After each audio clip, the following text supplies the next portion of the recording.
छत्रपती संभाजीनगर जिल्ह्यात आरोग्य क्षेत्रात मोठी पावलवाट टाकत माझं गाव आरोग्य संपन्न गाव या महत्त्वाकांक्षी अभियानाचा जिल्हास्तरीय शुभारंभ लाडगाव येथे पार पडलाय।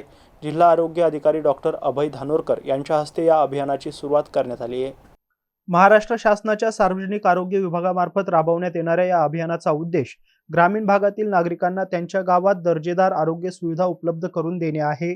प्राथमिक आरोग्य केंद्र वरुड काजी अंतर्गत मौजे लाडगाव येथे झालेल्या या कार्यक्रमाला तालुका आरोग्य अधिकारी डॉक्टर नागेश सावरगावकर, सरपंच जयश्री बागल, उपसरपंच सरला पोफळे यांच्यासह ग्रामस्थ आणि आरोग्य कर्मचारी मोठ्या संख्येने उपस्थित होते। या अभियानांतर्गत स्वच्छता, स्वच्छ पाणी पुरवठा, पोषण सुधारणा, माता बाल आरोग्य तसेच संसर्गजन्य आणि असंसर्गजन्य आजारांवर नियंत्रण अशा 59 निकषांवर काम करण्यात येणार आहे।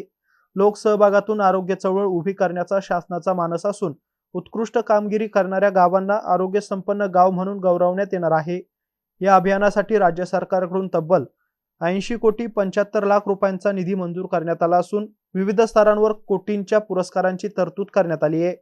हे अभियान दरवर्षी 1 एप्रिल ते 31 मार्च दरम्यान राबवले जाणार असून प्रत्येक गावाला आपली आरोग्य व्यवस्था अधिक सक्षम करण्याची संधी मिळणार आहे।